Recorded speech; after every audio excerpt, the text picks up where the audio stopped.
Hello. Hello. Hello there. You always say it like an evil scientist. I like it. Hello. Hello there. Greetings. Oh, stonks. Get back in my lap, boy. Get comfortable. We're going to Get, be here for a while. get comfy, Papa. Hey, poppies. What up? How we doing? How is everyone? Did you enjoy our last 2 weeks episodes? What do you think? Well, But I how have you do, a Haley? lot of shit for this week, so Mm-hmm. I'm okay. Work has been absolute garbage recently, and I'm probably going to be looking for another job because management is trash and they don't care about us. So I'm Yep. out of there. At some point, once I find another job, I'm gone. So Yeah, that's always the worst. Is when management is terrible, and that's how most companies are. I'm lucky that mine is generally really good, actually. So I had a call with HR the other day, and it was made very clear to me that they only care about money and they don't really care to hear from anybody that actually is on the property working with everybody. So I'm not going to keep screaming about it because I'm obviously not being heard. So I'll go somewhere where I am appreciated and heard. yep. And it's just so stupid that they're like that, because if you make all your employees feel like that, that's how you get that constant like overturn of Mm-hmm. employees. And then if the people that you've had there forever who are dealing with the overturn keep doing things well for you, that's why the property is doing well. But if Yeah. those people leave and then you just have that overturn and don't deal with the issues, then you're not going to make money because the property is not going to be doing well. So Yeah. So how are you? pretty good, a little tired. Work has been stressful for me as well. We've had some organizational changes, but I think it's going to be good at the same time, because I think some things are being brought to the light that were not previously. So hopefully that helps. Yeah. Just been working and crocheting and prepping for podcasting and then going to see Ladies and Tangents. So busy per usual, but relatively good. My mom gets married next month. That's insane. That is insane, Turn in but your it'll be plane fun. ticket and come here instead. She would murder me. I know. And I mean, it is your mom, so you definitely want Yeah. to be at her wedding. I know you have a lot to talk about today. So I will ask Yes. you, what is going to be in our ears today? What are you educating us on today, Papa PP? So this is part 2 of the Norway attacks that happened in 2011. I want to say right off the bat, this episode is going to be really heavy and really brutal. I didn't go into full detail because I mentioned in the last part this book. I'll say the title again. It's called One of Us, The Story of a Massacre in Norway and Its Aftermath by Asni Sierstad. If you want all the information, definitely read this, but only if you're ready to like probably cry a little bit because it's very sad.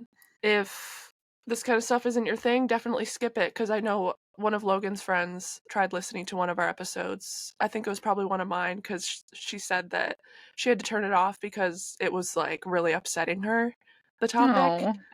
So yeah, if that's not really your thing, then definitely find one of our more upbeat, cheerier episodes. Mm-hmm. Okay, so at the end of the last part, we talked about his last entry in his log, and he basically said, I believe this will be my last entry. The date is July 22nd, 2011, and then he signed it.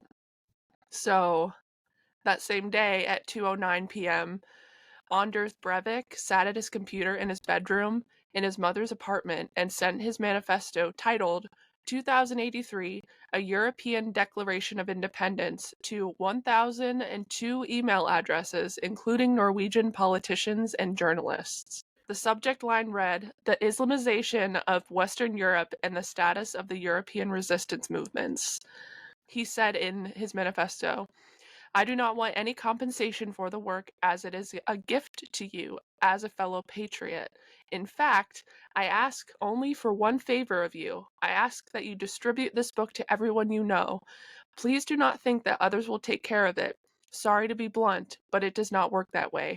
If we, the Western European resistance, fail or become apathetic, then Western Europe will fall, and your liberties with it. Don't worry, you So, don't have to thank me for being a fucking terrorist. What are you talking? Oh my yeah, god. The yeah. Delulu. The delusion. Oh.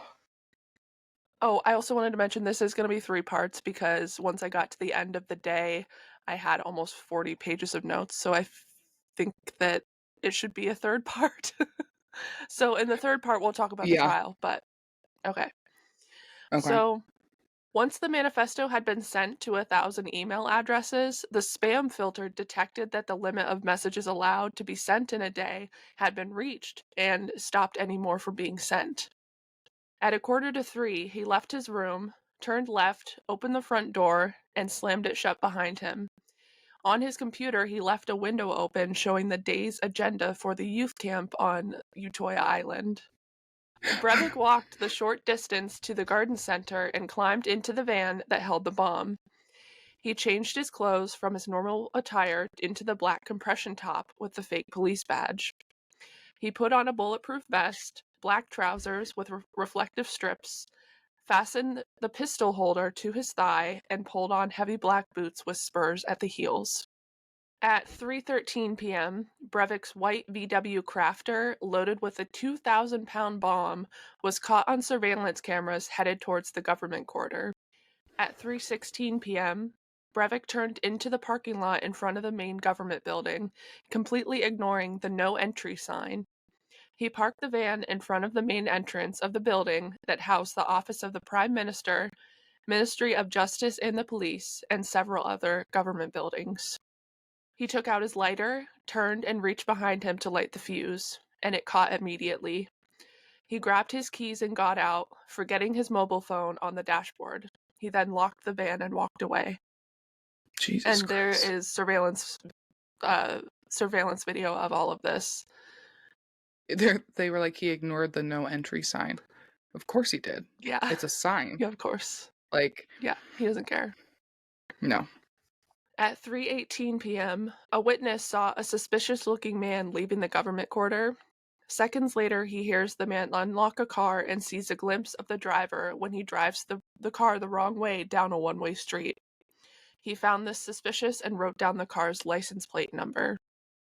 Good job, citizen. Mm-hmm. A 32-year-old lawyer named John Vegard Lervag was walking through the government quarter at this time. He wasn't working that day, but he'd just finished a report and wanted to show it to his team. He decided to hand it over in person instead of emailing it, so he could wish everybody a good summer holiday at the time, which is very sweet. It's so sweet, but also I feel like it's going to be very sad. He'd just gotten married and he was expecting his first child with his wife, and she would actually give birth 4 days after this. Oh my god. Yeah, so it's gonna get rough, so if you're not ready for that, just don't listen to this. At 3:25 p.m., the bomb explodes, killing John instantly and 7 other people, injuring at least 209 other people, 12 of those severely. The explosion started fires and blew out the windows on all the floors, filling the streets with glass and debris. Oh my god. And from the way the book described it, John was like right next to the van when it happened, so it was brutal. Yeah, at least he didn't suffer. I guess that's really the Yeah, only okay thing that you can take from that, but still, yeah. it's so sad. 2 young women who were standing behind the van were lifted into the air by the pressure wave, engulfed in flame, and thrown to the ground. They were also killed instantly. 2 Oh my receptionists in the god. tower block. Yeah. 2 receptionists in the tower block were thrown out of their seats, over the counter, and out into the square. Everything was hurled either into the building or out over the square and into the street, where 8 now lay dead or dying. The first police car reached the scene 3 minutes after the explosion. 10 ambulances were also dispatched, and several passerby stopped to give first aid. While police and first responders were arriving at the scene, Breivik was already headed out of town on his way to Utøya Island. He turned right to drive into the Opera Tunnel His GPS was set to take him to the coordinates of the ferry that would take him to Utøya. And if you listen to the last part, he actually went to the jetty a couple days beforehand and just like sat there and made sure he had the right location and familiarized himself with the streets around the area. Mm-hmm. 9 minutes after the explosion, a call came through on the police public hotline. The man on the phone was named Andreas Olsen, and he wanted to report a suspicious sighting. The operator said she couldn't take his tip and to call back. When Andreas insisted that the operator take the report, she did. He's the one who had seen the man with a crash helmet and pistol, who had something strange about him. The man had left the area unaccompanied and got into a gray van with the registration number VH24605. Why wouldn't she be able to take it? They, I don't know. It's like they go into more detail in the book, but they were so overloaded with calls at the moment. I don't think the operator really realized that this was like connected to that at the time. Mm-hmm. I'm glad that person was Um, persistent, though. I was wondering if it was something like, oh, if you want to call on a tip, you need to call like the police non-emergency line or something. yeah, that's true. But I can understand like the overload of calls in the system. Yeah, definitely. So the operator realized that this was important information and noted it down on a yellow post-it note. She took the note to the Joint Operational Center and put it on the leader's desk. Although the chief of operations was busy on the phone, the operator thought she had made eye contact with her. Her impression was that the supervisor understood that the note was important. She was wrong, and the note just sat there untouched. Oh my god. That's so sad too, because you can't blame that person, but you also want to be like, you should have made like verified, but Yeah, I mean, the whole way that this was handled, it definitely could have been handled a lot better, but they weren't prepared for this type of thing at all. right. So while the note sat there, Breivik was still in the queue to get into the opera tunnel. He worried that Oslo was already shut off and roadblocks had been put up because of the bomb, and he'd never get to the next phase of his plan. But there were no roadblocks, and it wasn't even considered. No attempt was made to stop the escape of the potential perpetrator. All available manpower was at the government quarter where the bomb had exploded. Which doesn't make sense, but makes sense because you're trying Yeah, to help the people yeah, who are injured. And I'm sure they're thinking, where are they going to go next within the government quarter? Because it's an attack on the yeah, government from that exactly. standpoint.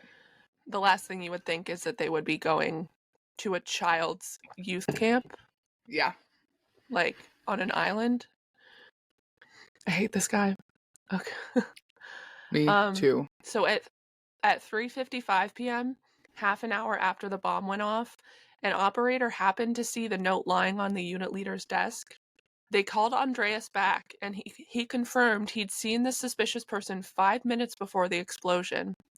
He also confirmed the description of the man and the registration number. At 4:02 p.m., Oslo police issued a bulletin alerting all units to be on the lookout for a European about 30 years old driving a Fiat Doblo with the license number VH24605. At 4:09 p.m., the chief of operations in the district Breivik was currently driving through finally got through to Oslo police to offer assistance. She was told about the van and the possible perpetrator, and she called the closest patrol to give the description. This patrol was on its way to a nearby prison to pick up a prisoner who was to be taken to Oslo. The chief of operations asked them to postpone the transport because of the bomb in Oslo, but the two policemen had chosen to ignore their orders and picked up the prisoner. They had wanted to get the job out of the way, they said. In the operation log, the prisoner transport was marked Priority 5, the lowest level. The country's seat of government had been blown up, yet the patrol decided to act on a whim. The second patrol that had been informed of the description had been busy with a psychiatric assignment and had been given orders to leave it, but they disobeyed that order as well. So he Okay, could have been so police stopped then. suck everywhere. Yeah. Jesus Christ. And I don't want to like I'm not placing blame anywhere or anything. The blame is all on Breivik. because he's a piece of shit. I just wish they would have been more prepared for something like this, because it could have Right. saved a lot of people. Right. And with the officers not listening to what they were told to do, I'm not putting blame on them for the entire thing at all. But I do think that there's some blame for not listening to orders and kind of being lazy and taking the easy way out and Yeah. just ignoring what they were supposed to do because they could have done something they might have not been able to even if they had listened, but just the fact that they're supposed to serve and protect, but instead they just did the easy things. Yeah. Yeah. They They didn't just want wanted to to, get the job done. yeah, when there was another job that needed to be done quicker and sooner, but Yeah. stupid. So at that very moment, Breivik was driving through their district. He could have been stopped here, but he wasn't. Norway owns a single police helicopter. In July, the helicopter service was on break. A pilot did end up reporting for duty right after hearing about the bomb on the news, but he was told he wasn't needed.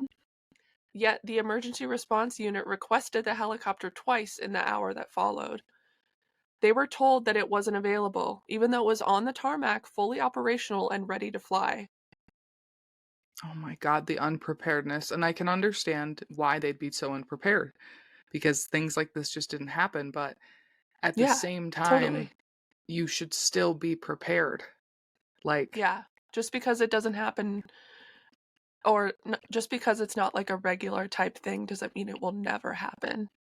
right. And if that person was ready, just leave him on standby. Mm-hmm.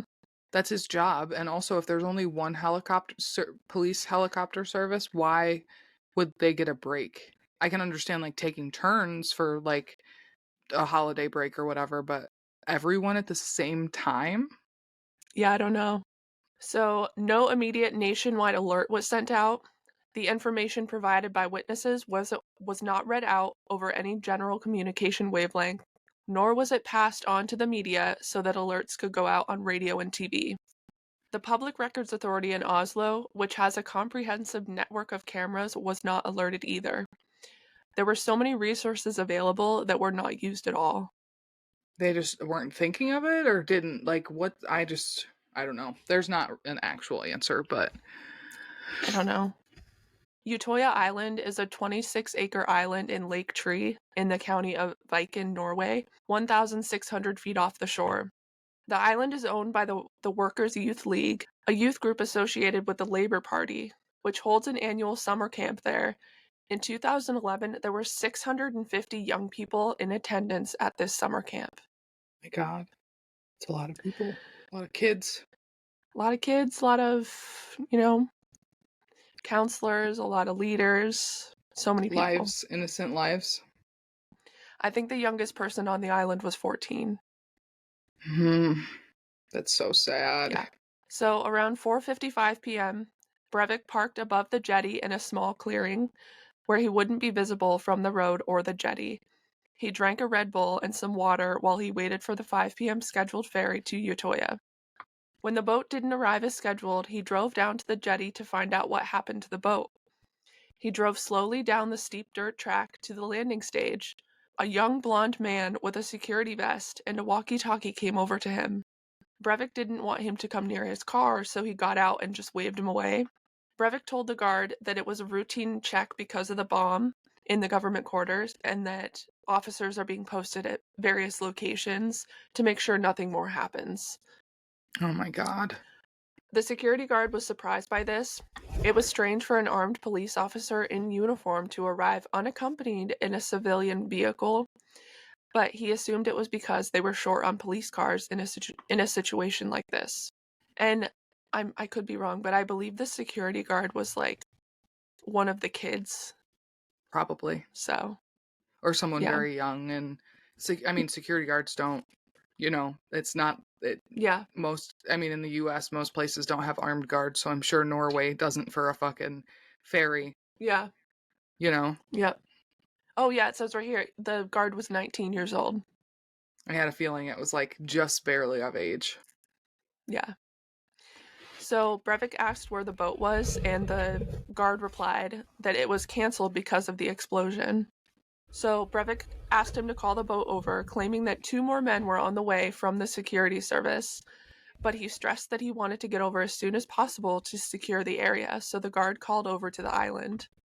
Once the boat reached the mainland, Monica Bozai, who was the camp leader and the island hostess, came ashore to meet the policeman. She asked why she hadn't been informed about his arrival, and he said it was because of all the chaos that was happening at the moment. Then Monica turned and got back on the boat while Breivik went to his van. He had told her that he had some equipment that he had to bring over. He came back dragging a heavy black case and holding a rifle. When Monica saw the rifle, she said that he would not be able to bring it on the island and that it would scare the kids if they saw it. So Breivik went back to his van and got a black bag to put the rifle in to keep it covered. Interesting. When the boat took off from the mainland, it took only a few minutes to cross back over to the island. And when Breivik arrived on the island, it was 5:18 p.m. And one of the guards, his name was Trond Bernsten, approached him and shook his hand. Breivik introduced himself as Martin Nielsen. Apparently, he'd chosen that name because it was the name of a friend of his, and he knew he'd be able to easily remember it. So imagine being that friend, That is what a good friend you are, right? Ander. Disgusting. If you ever do a crime, don't use my name. Use Madison's or Nope. something. Okay. When Trond asked which police district he'd come from, Breivik answered, PST, Police Security Force, Gronland Station. Trond tried asking Breivik a few more questions, but he cut him off by suggesting they go up to the main building, where he could brief them on the bomb in Oslo there. And around this time, one of the campers, his name was Anders Christensen, he was the supervisor on the island that day. He got the news of the policeman's arrival over the radio, and he was told to gather all the campers in the middle of the island. Oh my god. Yeah. At 5:22 p.m., Breivik walked. Oh, yeah, this is where it's going to start getting a little rough again. So, just a warning. Okay. At 5:22 p.m., Breivik walked up a hill behind Monica and Trond. He forced his hand down to his thigh, grabbed his pistol from the holster, slowly raised it, and pointed it at Trond. Monica saw this and begged him to stop. Breivik shot Trond, then turned towards Monica, shooting her at close range. He then shot both in the head 2 more times each to make sure they were dead. Is this fucking zombie land? Like, the double tap shouldn't apply. It shouldn't, but he thought it was important, apparently. And he had enough ammunition for it. The boat captain came around the corner and saw the 2 people on the ground, and Monica was his partner. So he saw his partner dead. Oh. He ran up and over the hill, yelling to everyone around that they needed to run for their lives. The other guard on the island, Rune Havdal, ran for a clump of trees. Breivik shot him once in the back and then killed him with a shot to the head. Jesus. I already have chills. This story is so scary. The other campers who had seen the shooting ran in different directions. Breivik followed the biggest group of campers. He didn't run, he just walked normally and calmly. At this point, he'd been on the island for 5 minutes. The shooting would last for an hour and a half. Oh Yeah. my fucking god. A young camper named Laura Rashid was standing in the bathroom at one end of the campsite when the shooting began. She heard terrified screams and ran out to see what was happening. Outside, people were rushing past. Laura wondered where her sister Bono was. She didn't recognize anyone running past her, and eventually, without really thinking, she ran in the opposite direction of the cafe into the woods. At 5:23 p.m., Breivik approached the cafe and opened fire, killing 2 kids. Mari, one of the group leaders, was at the top of the campsite and watched a dark-haired girl in a gray sweatshirt walk towards the man. She saw the girl say something to him, but did not hear what. When the girl was a few feet away from him, Breivik raised his pistol and shot her. Mari and the other campers ran for their lives as Breivik turned the pistol towards them and continued shooting from a range of 100 to 120 feet. The bullets flew past them at 800 meters per second, which is 2,624 feet per second. The bullets hit trees, they hit bodies. Someone got shot in the foot, in their arm, another in a shoulder, and some people in the back. It was just kids running, and they ran until they just vanished into the forest, basically. Oh my God. So, So what? You said 2,284 feet per second? two, 2,624. There's 2,000. How many feet are in a mile?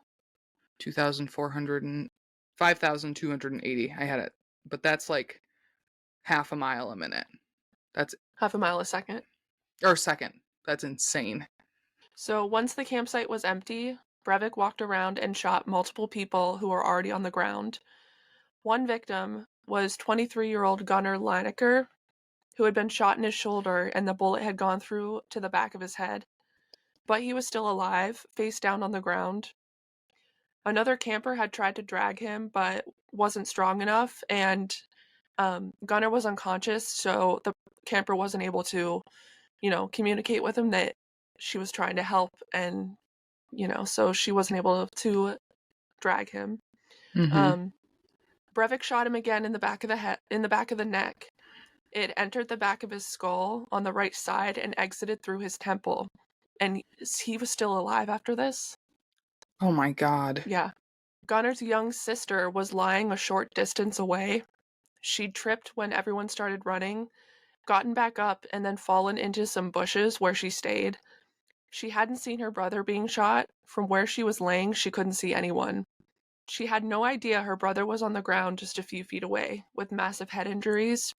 Gunnar was later taken to the hospital, but he sadly died the next day. And I've seen photos of him. He looked like such a nice person. God. Well, and then, like, the sister to later realize that she was right there. I mean, she couldn't have done anything. But Yeah. this is literally giving me a fucking rage headache. Dude, it's only gonna get worse. Like, this I'm is preparing bad. myself. You sent me a picture of him. Yeah. Oh, Right? he looks like we would have been in musical together. Yeah, he just looks like the kid that would have been friends with everybody. Right. That everyone loved. Mm-hmm.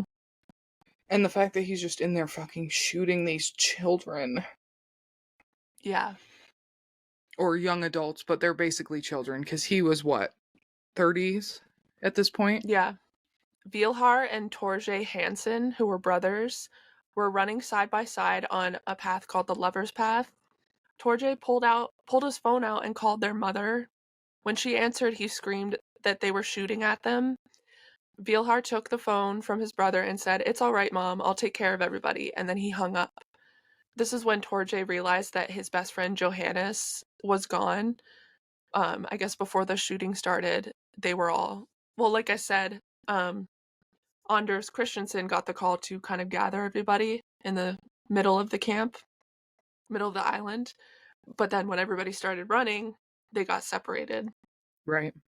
So the brothers ran down Lover's Path until they found a section of fence that was broken with a log wedged across the gap. And the way it's described is like, so it's the path and then there's the fence and then it's like a little bit more of like a flat section and then it's like a straight cliff with some rock ledges and stuff down to the water. They went through the section of fence and they skidded down until they reached a rocky ledge that they could just kind of hide under. Utøya didn't have many hiding places. It was mainly open spaces with freshly mowed grass, steep cliffs, and sparse areas of trees. In many places, there was a sheer drop to the water and it was almost impossible to get down. At 5:24, the Honfus police station, I'm trying to pronounce these correctly, I'm probably butchering them, but the Honfus police station received an emergency call. The caller was the captain of the MS Thorbjorn, which was the ferry that took people to and from the island. He told the police, quote, "There's a man going around here shooting. He's dressed as a policeman and he has a machine gun." As this call came in, another call from a boy on the island came in. He said there was shooting everywhere, panic and chaos, and that people had to run to the edges of the island. And after this, they just kept getting calls from multiple people who were on the island. Jesus Christ. I can't imagine, like, not only for this situation, but just like, I briefly considered being a 911 operator, and I don't think I could handle it, especially in situations like this, you know? Yeah.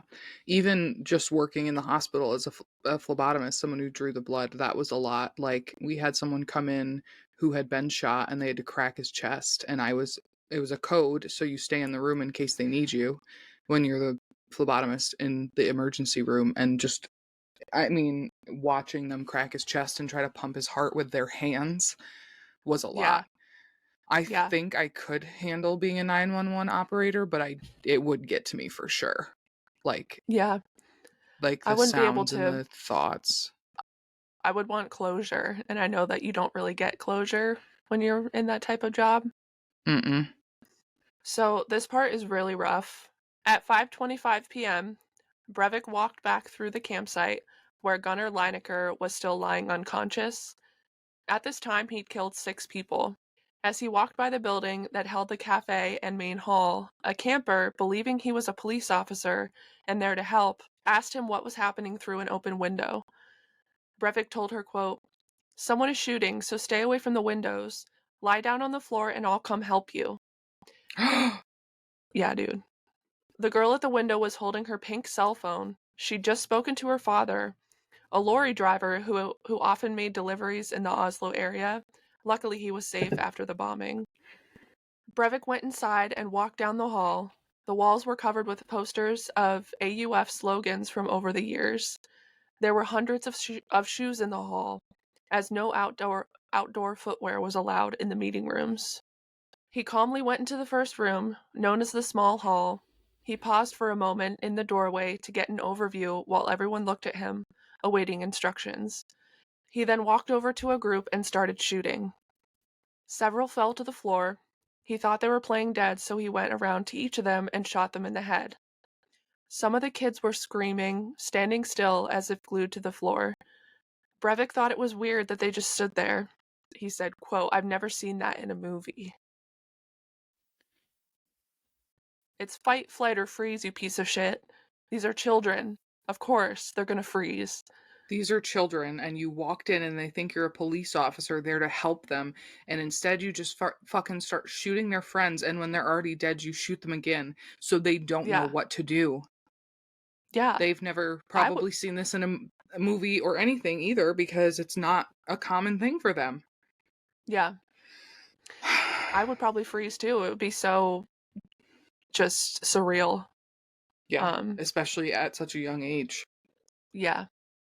So he shot a girl mid scream, his pistol almost touching her face. He yeah. What a fucking monster. He walked over to the piano where a girl was sitting at the bench, head resting on the keys as if unconscious. He shot her in the head. He shot kids that were hiding behind the piano. One of them was Ina Lieback. A shot went through her hands and the top of her arm. The next got her in the jaw. Next, she was shot in the chest. She did survive these injuries, though. Oh my god, that poor child. Hand, I arm, know. jaw, and chest? Yep. She had to like hold the jaw up. Oh my Like I said, god. it goes more into detail in the book, but read the For book if you someone who want thinks he's to. so cool and he played so much World of Warcraft, he doesn't have good aim. And I mean, probably a good thing, but like, if he has to kill people by shooting them point blank, then he's not very good at what he's doing. And I hope he hears that and it grinds his gears and boils his Yeah. blood so he just spontaneously combusts. Yep, hopefully. Then the pistol clicked because the magazine was empty. Breivik calmly took a few seconds to change his magazine. He then stepped over bodies and entered the main hall. A boy who was hiding behind a loudspeaker was able to dodge 5 to 6 shots before he was hit in the head and fell. Breivik then shot him 2 more times. And he shot him 2 more times to be like, yeah, I fucking got you. You thought you would get away. Like, Even though he dodged your shots 5 times before that. Like, yeah, no one who hears this story that's a good marksman is going to endorse this person. no.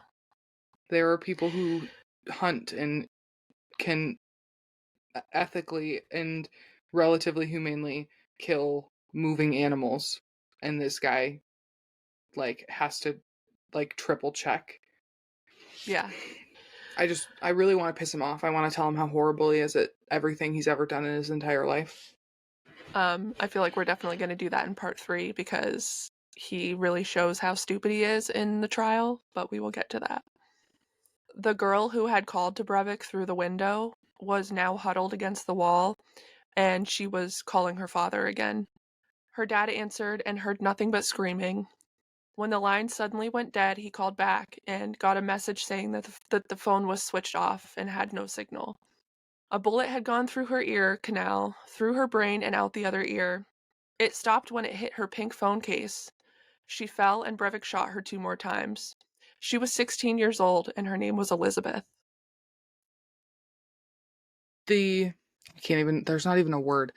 He's just diabolical to tell her to wait for him so he can help her, and then he just kills them. And like, what is the point of all of this? If you're worried about the Islamification of Northern Europe or whatever, why are you killing all of these children at a local camp? Because it's attached to the Labour Party. They're all political, like children of political leaders, basically. Even then, like, what's the point? It doesn't make sense, but that's the No. connection that he made. Okay. That I understand the connection at least. That kind of clears that up for me as much as it can be. But Yeah. when they have nothing, like, I understand the point is to hurt those political leaders, but those children have nothing to do with anything. Yeah. I They're just just kids. And he's shooting them fucking point blank. How do you look at someone and kill them like that, especially a child?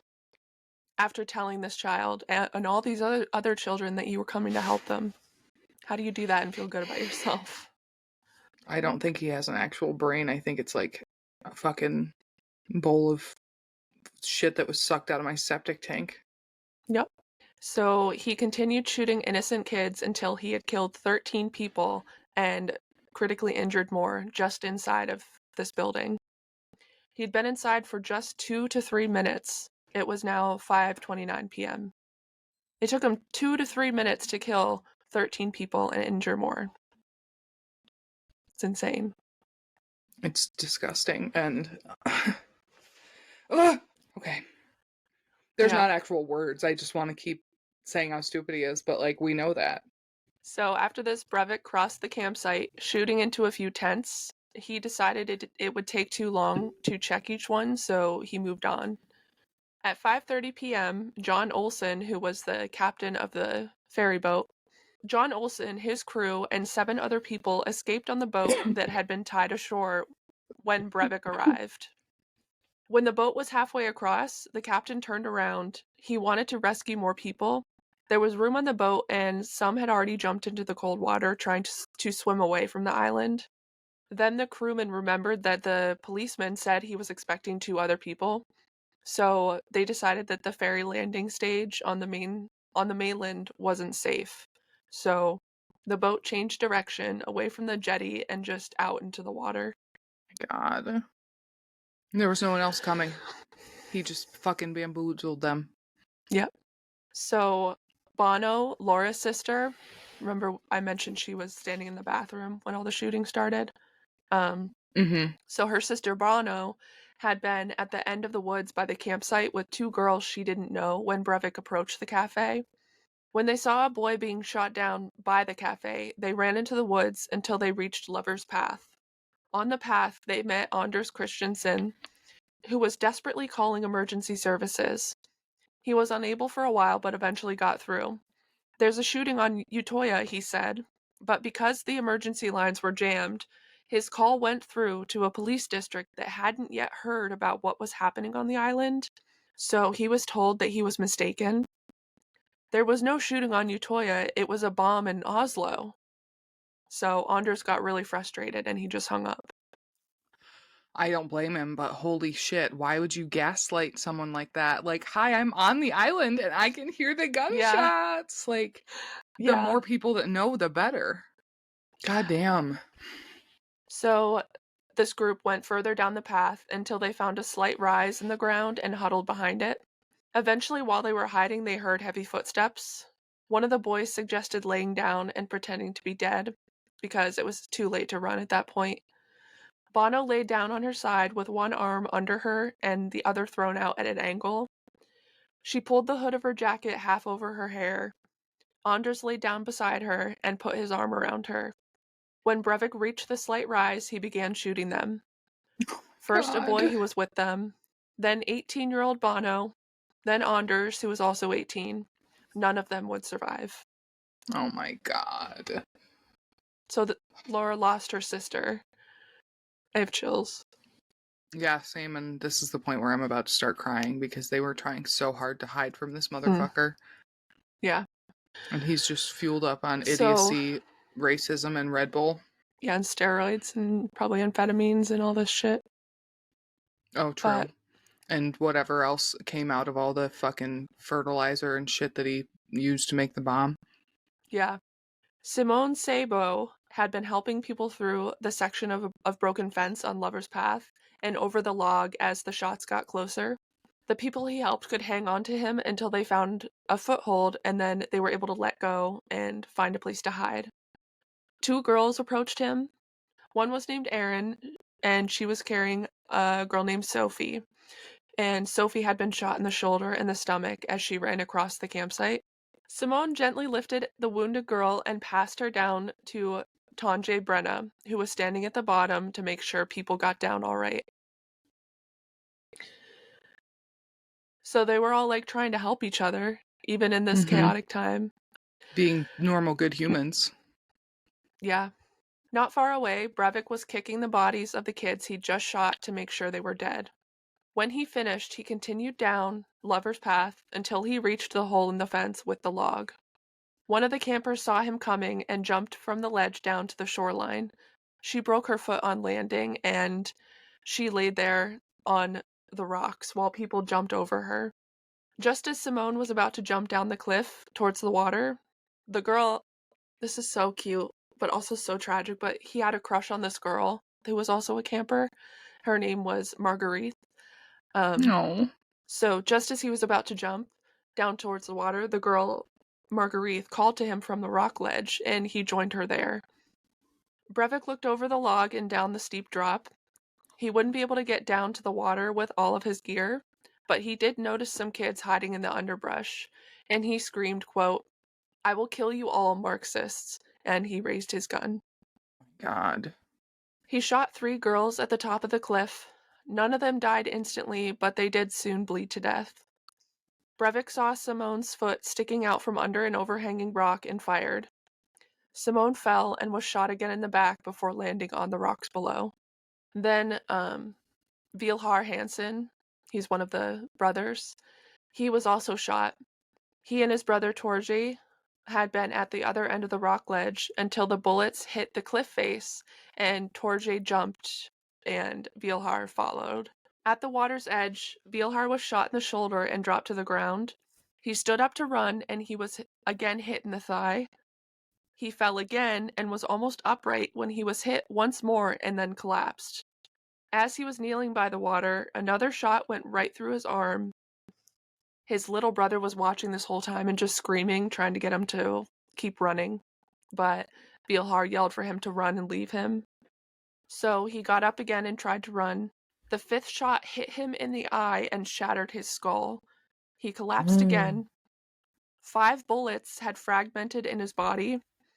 The bullet in his head had splintered into pieces that were now embedded in his brain. One piece stopped just short of his brainstem. His shoulder and arm were virtually demolished, along with his left hand, and he survived this. Oh my God. He was shot in the shoulder, the thigh, the arm, in his eye, and it shattered his skull. Yes. Jesus Christ.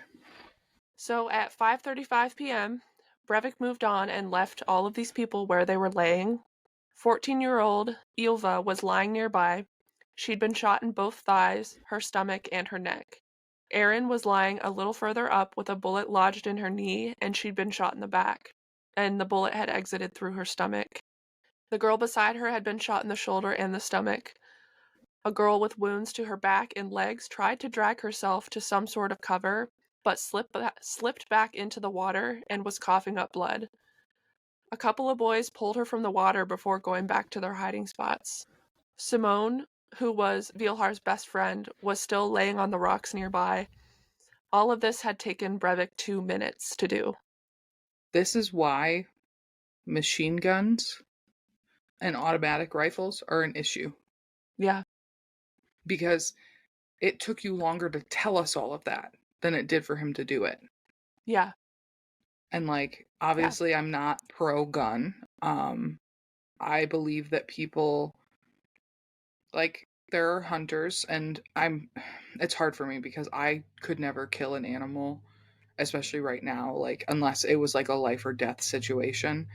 But people hunt ethically and do it for food, and I think that that's a big thing, especially in other cultures, yeah, indigenous folks, other cultures in different areas where that's how they survive.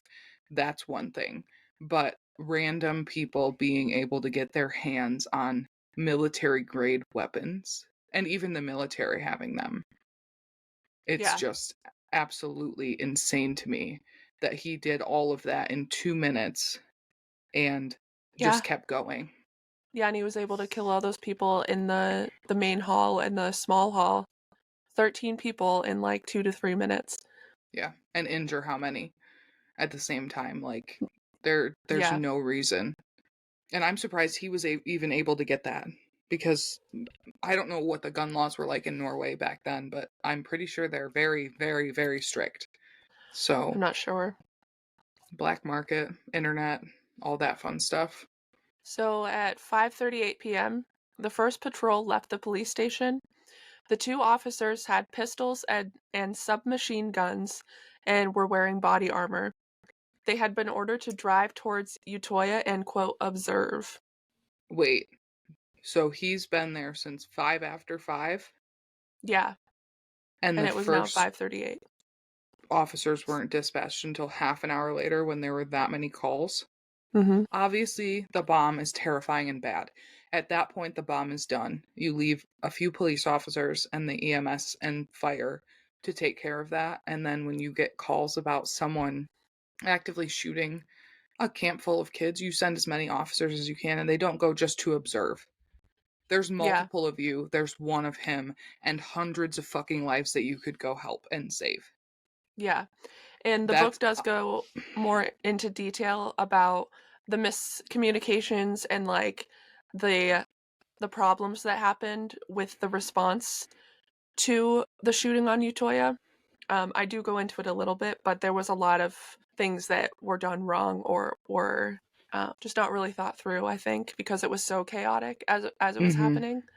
And of course, this is all Breivik's fault, all of this, but I do think that as a police force, you should be trained for many things, not just the things that are expected of the place that you live. I think that Yeah, that's very poor judgment on whoever's like made the call to train these people, because yeah, you know, if it bad things, I mean, 9/11 happened in the US. There have been wars on wars. There have been people everywhere, and just because it's safe for you doesn't mean you can't get one fucked up motherfucker, yeah, especially once the internet was around. yeah.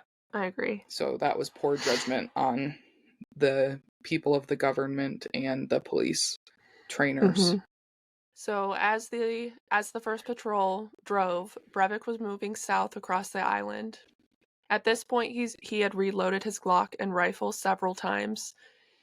As he continued on, he spotted two figures. One of them was 14-year-old Johannes, which was Torje's best friend, who had been separated from them earlier. The other was a young girl who had just turned 17. Breivik raised his gun and he shot Johannes 3 times. The young girl was shot twice, and they both died. Oh my god. At 5:42 p.m., a task force of 26 men left Oslo and headed to Utøya. And at 5:47, Lana and Bono's father received a text from an unknown number, and it said, "We love you more than anything in the world, Bono and Laura. There's a man with a gun here. We'll ring when we are safe." The father replied, "What's happening?" And a few minutes later, they texted again saying, "Somebody's shooting, don't know where Bono is." The father replied, "Can you ring me?" And there was no answer. Their father sent another message. He said, "I know it's not true. You are not Bono or Laura." The last message from the unknown number read, "We love you so much, but something has happened." That's so awful because, like, I'm sure it was them, but he just didn't Yeah, want to believe it was true. yeah. Because who would want to, you know? It'd be so hard to believe. So at 5:52 p.m., the first patrol reached the MS Thorbjorn jetty on the mainland. They had been told to wait for the police boat, so they stood at the jetty listening to the shots. Official police instructions are when a situation is defined as shooting in progress, officers are to make a direct intervention. No actions were taken.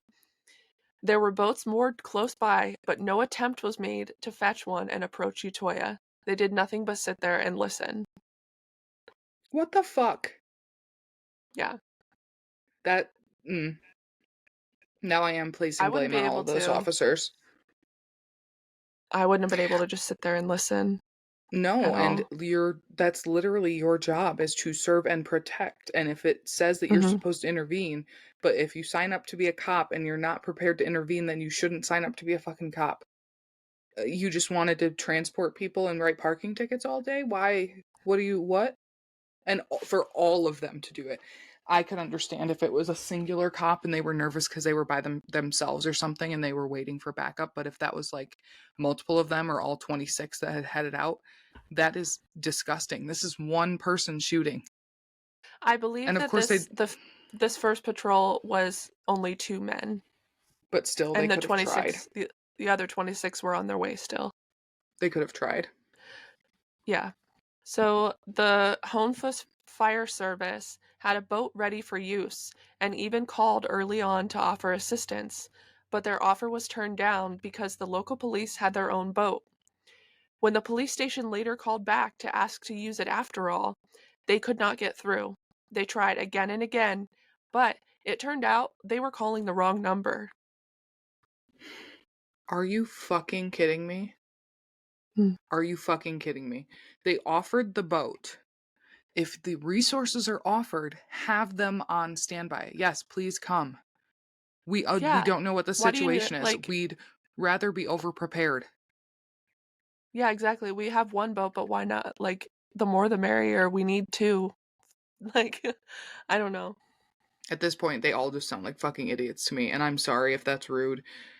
And if anyone can tell us like more about maybe the history of how things are handled like this or were previously in Norway, but like are you fucking kidding me?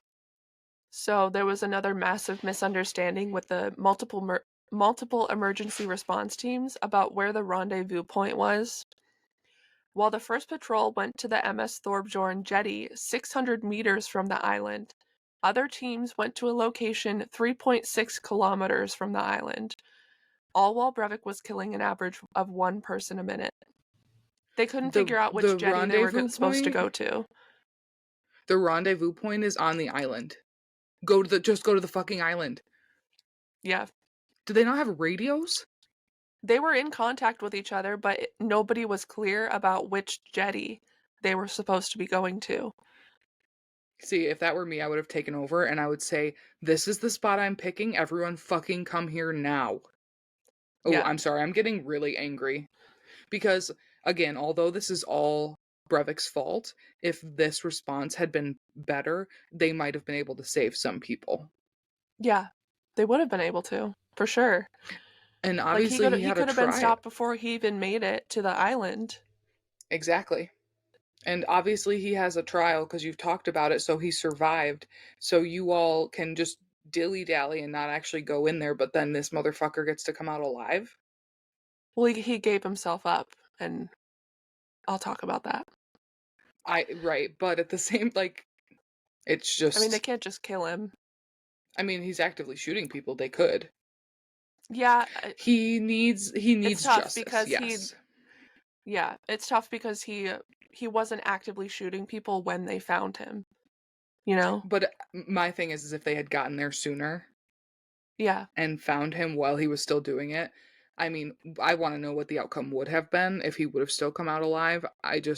And I'm not saying that like an eye for an eye is the answer. I think he should serve his time and get justice else otherwise and have to go through the mental trauma and aggravation of having to go through a trial and like serving your sentence for what you did. But I just think this response is insane. And again, if I am way out of pocket here and I don't know as much of the background of how the police force and the government handle things in Norway, I would like to hear more. But I just am really disappointed in the decisions of all of these people as individuals and as people who are supposed to serve and protect the community and the civilians that Yeah. are being killed right now. I agree. So at 6:01 p.m., Breivik had killed 40 people on Utøya Island and decided it was time to give himself up. He found a cell phone and called police. This is the transcript of it. It goes, "Police emergency line," and he says, "Yes, good afternoon. My name is Commander Anders Behring Breivik of the Norwegian Anti-Communist Resistance Movement." And the operator says, "Yes." He says, "I'm on Utøya at the moment. I want to give myself up." The operator says, "Okay, what number are you calling from?" He says, "I'm calling on a mobile." And they say, "You're calling from your mobile?" And Breivik started to answer, but the call cut out. So he continued on. And it said in the book that he had called from a cell phone that didn't have a SIM card in it. So when he called, no number showed up for the operator. Makes sense. So he continued on. He went along the water and killed 8 more kids. He continued down Lover's Path until he reached a little gray hut. He found a large group of kids sitting on the other side of this hut. "Have you seen him?" he asked, and nobody answered. So again, he's pretending to be help. "Do you know where the last shots came from?" he asked, and again, nobody answered. And he said, "We haven't caught the gunman yet, but there's a boat down by the water ready to evacuate you. Can you gather together? You've got to come right away." And a few girls got up hesitantly and approached him. One of the kids asked him for ID to prove that he was a real police officer, which immediately irritated him and he started shooting. Smart kid, 17-year-old Andreen, yeah, but bad, yeah. unfortunately, bad in that point, you know? I mean, either way, he was definitely going to start shooting. It just Right, sped along the process. But right. 17-year-old Andreen threw herself into the water. From there, she watched as her friend Thomas was shot in the neck and then shot in the head. Andreen then felt a sudden pressure against her chest and her mouth started filling with blood. A bullet had entered her chest and stopped a few millimeters short of her spine, and her lung was punctured. She was laying in shallow water, unable to breathe, drowning in blood. She watched as Breivik shot everyone who stayed by the hut. Then Breivik stopped and went back up the hill away from them. But for some reason, he turned around suddenly, smiling, and he raised his gun again. He aimed at her and shot through her foot. He then aimed again and pulled the trigger. A boy suddenly leapt up and jumped in front of her.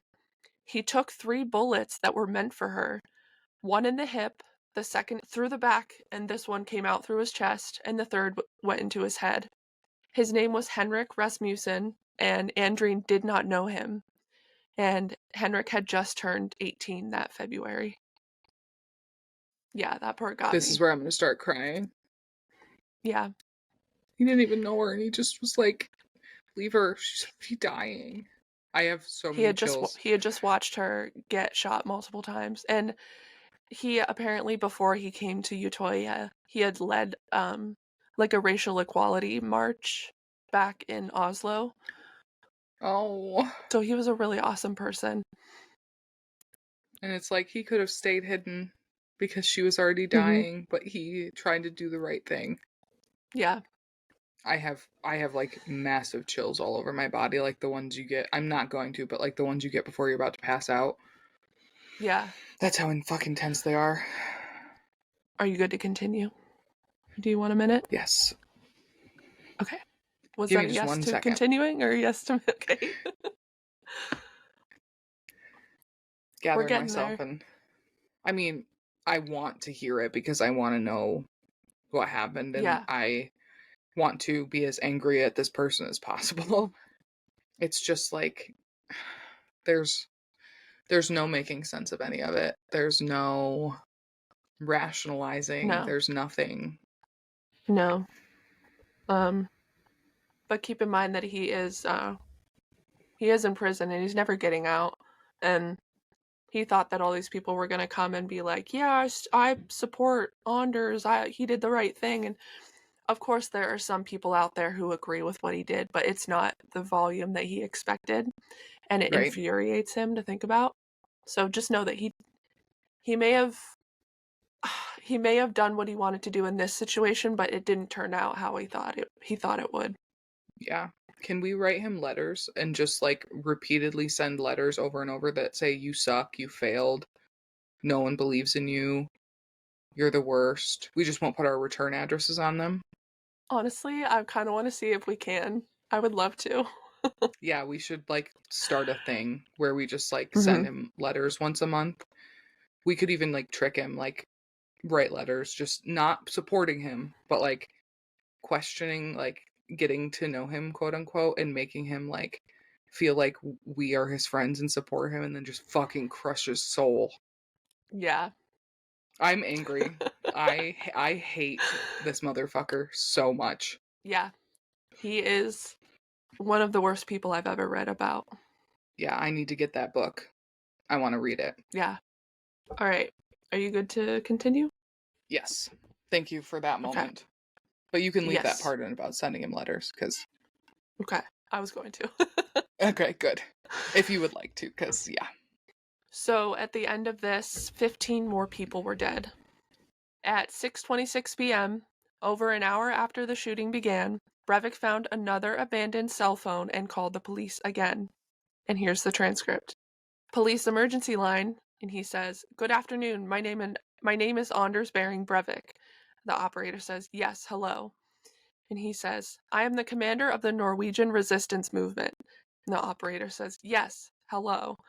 And he says, "Can you put me through to the Delta operations manager?" And Delta is the emergency response team. And the operator says, "Yes, where do you come in and what's it about?" And he says, "I'm on Utøya." And the operator says, "You're on Utøya, yes." And he says, "I have completed my mission, so I want to give myself up." And the operator says, "You want to give yourself up? Yourself up, yes. What did you say your name was?" And he says, "Anders Behring Breivik." And the operator says, "And you're the commander of?" And he says, "Knights Templar Europe. The organization is called, but we are organized in the anti-communist resistance movement against the Islamification of Europe and Norway." Just shut up, dude. um, Oh my god. the operator says, "Yes." And he says, "We have just carried out an operation on behalf of the Knights Templar." And the operator says, "Yes." And he says, "In view of the fact that the operation is complete, then it's acceptable to surrender to Delta." "You want to surrender to Delta?" And he says, "Can you put me through to the chief of operations at Delta?" And the operator says, "Well, the thing is, you're talking to someone with, or in a way, superior authority."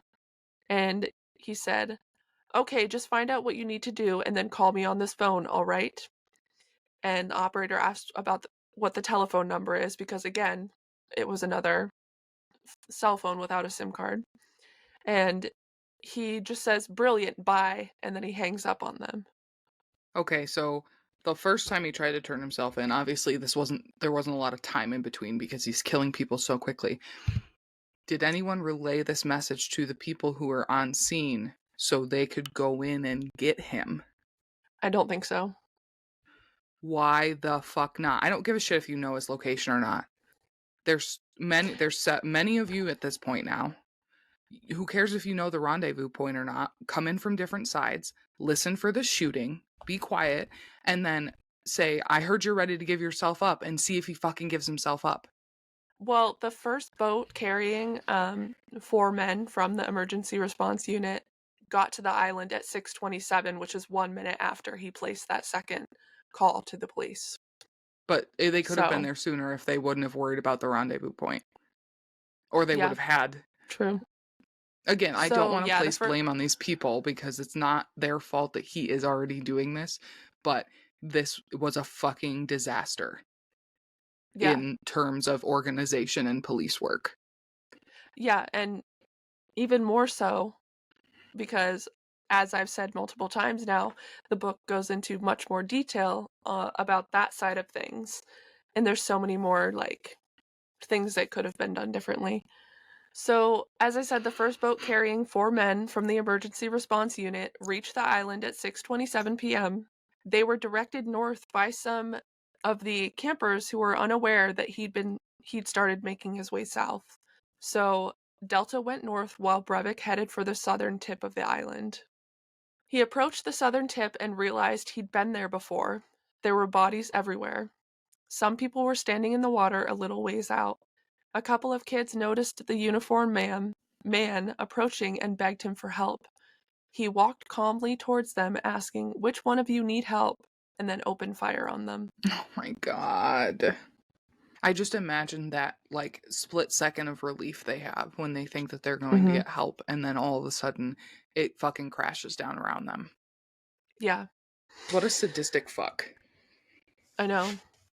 And you know he got some insane enjoyment out of doing shit like that. Oh yeah, it's like the worst practical joke that's ever existed. Yeah. So Breivik stood by the water as several people were swimming away. A yellow speedboat came towards him and stopped to pick up some of the swimmers, but turned and sped away when he started firing shots at them. And there were other boats that were in the water that were picking up swimmers because people were jumping in the water and just swimming. Mm-hmm. They And they didn't were really just like care that it. random boats Yeah, from the island. yeah, Okay. yeah. So, meanwhile, a boat was dropping 6 more officers off on the island. They had heard the shots and seen bullets hitting the water, so they knew which direction to go. They forced Thank their way through God. the bushes. Yeah. They forced their way through the bushes to get down to the water, but the undergrowth was so thick that they had to turn inland, up a little path through the woods, and then back down to where the shots were coming from. As they made their way, 6 more kids were shot. Oh my God. Breivik stood over the people he'd killed and noticed a boy beside him who looked, quote, too fucking young. And the boy yelled at him, "You killed my dad! You've killed my dad! You've got to stop shooting now! You've done enough killing! Leave us alone!" Oh. I know. Breivik looked down at him and thought he looked awfully small for a teenager. Perhaps this one was not an indoctrinated cultural Marxist yet, so Breivik spared him. He turned to go up to his base for more ammunition. Oh my God. Wow, that kid. So lucky, but hearing that So unlucky at the and same time. if he, right, finding out that he was spared because he looked so young, like the fucking survivor's guilt. Yeah. How much younger could he have Jesus looked Christ. compared to the people that he'd already killed, you know? The 14-year-old Yeah. girl. Wasn't it a girl? Yeah. I feel like at this point he was just tired and wanted to be done. Yeah, he was bored. It wasn't hard. It Yeah. wasn't like World of Warcraft for him anymore. Yeah, exactly. So the 5 officers came to the end of the path and stood quietly. It had been a while since they heard a shot. They advanced again and came to a red building, which was the schoolhouse. They continued and crossed Lover's Path. Then a man in a police uniform was standing in front of them. The officers yelled for him to stand still and put his hands up. Breivik set down his rifle, propping it against a tree. The officers told him to lie down, and he did. An officer jumped on him, forcing his hands behind his back, and put handcuffs on him, while another officer bound his legs with plastic strip cuffs. While Breivik was on his stomach, he turned his head and looked up at the officer on top of him, and he said, quote, "It's not you I'm after. I see you as my brothers. It's not you I've got to take out." Like, they're gonna be like, oh, sick, I thought you were after me. Go ahead, buddy. Like, Oh great, just because I'm a fucking police officer doesn't mean I'm against Muslims. Like what do you mean? I don't know. What is his, like, again, his brain is made up of shit that they pulled out of my septic tank when they drained it. But like the thought process just doesn't make any sense. Oh, it doesn't. I don't think it ever will. No. It won't, because it's made up of literal shit and garbage and fucking bacteria and demons. Yeah. So the officer looked Breivik in the eyes and said, quote, "For the sake of your conscience, answer now. Are there any more of you? Where are they?" And Breivik looked up at him and said, "There is only me." And he was taken into custody. He had killed 69 people, injuring 32, and in total, with the bombing in Oslo, he killed 77 people. Jesus Christ. And the fact that the majority of them were killed by him directly with Yeah. the gun, it's just the delusion, because he's worried about Muslim people Mm-hmm. coming into Northern Europe, and he had never even had direct contact with a Muslim human being. I gotta stop trying to wrap my brain around it, because there's nothing. It's I don't even know. It's not possible. Yeah. It's not. I don't think it's worth trying. I Mm-mm. think you just gotta accept that he's a piece of shit who is delusional and has too much confidence in himself. And was too much ignored, Yeah. because obviously he's very I don't even want to call it mentally ill, because that's very disrespectful to mentally ill people. There was obviously something fucking wrong with him from the start, Yeah. and whether or not that was worsened by his mother, but is kind of a moot point, because people noticed how fucking weird he was and how strange he was, Yeah. and no one said anything. And I understand that it's very hard when you consider someone family or friend, but I Yeah. can say confidently that if all of a sudden you started acting like that, I would seek help for you, regardless of how I had to do it. A wellness check from the cops, going in myself and seeing what's going on, contacting your family, whatever it was. Like, again, not their fault either, but I just, like, see something, say something type thing. Yeah. Definitely. Because there are plenty of weird people out there who might seem like they're dangerous and they're not, but if they're not actually dangerous people, I would say at least 9 times out of 10, they're not going to be upset with you that you checked in, Yeah. because It's they don't better to have those. like make sure, because if you don't, you're gonna regret not doing anything. Mhm. You'll never And regret it's like just double checking, you know? exactly. Jesus H Christ. Oh my god. Well, I Yeah, have a so feeling that's that's part everything two. for today. Oh, That is. That was a lot. you know who's very excited to listen to part 2? Who? Chloe. Really? Yeah, Chloe's like, I can't wait to hear Haley's part 2. And I was like, about the Norway guy, and they were like, yeah. I was like, I know. Just wait until I go downstairs and say, okay, part 2 was recorded, but now there's going to be a part 3. So you're going to be like, what? What the fuck? Yeah, I couldn't have done the trial in this episode too. No. Yeah, But I was totally sucked in.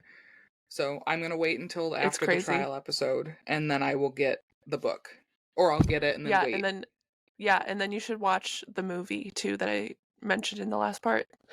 All right, friends, I need to eat something. Yes, you do. And I need to go scream into the abyss, because Jesus H. Christ. Yeah. Well, thank Well, you for sharing this and all of the thoroughness that you've done, and also sparing us from some of the extreme thoroughness from the book. yeah. This is incredible in all the ways except for the good ways. Except for the fact that you're doing such an incredible job. I have this thing where sometimes I have a hard time sharing stories like this, because I feel like I can't get the right detail or something, but you're just really fucking good at sharing this true crime stuff. So keep it up, Biddy. Thanks. Well, this book made it really easy. I'm going to continue shouting it out for this whole series. It is incredible. So, if you want to know more, I wonder if definitely read that it. I'm gonna look into that author and see if they've got any other books, because maybe I could try give it a go. Yeah. But Yeah. if anyone Well, wants to bitch and complain with us, or reach out to us, specifically me, about shit that I'm talking about that I might not know about, because I would like to be held accountable if I'm incorrect, we should probably tell them where they can reach us, Haley. You can email us at educatemepapa@gmail.com. You can find us on Instagram at You can find us on Instagram at educatemepapa. You can find us on Facebook at educatemepapa the podcast. On TikTok our TikTok is Educate Me Papa. Watch our YouTube channel. Yes. What else? Is that it? Yeah, that's everything. And yeah, holy fucking shit. Well, with that, we would like to thank you for listening. Thank you for listening. Fuck you, Anders Behring Breivik. You deserve to rot in jail for the rest of your motherfucking life. Thank you for listening. Rot in your jail cell before you go and rot in hell. Thank you for listening. All right, friends. See you next week. TTYL. See you next Bye. week. Love you. Bye. Bye.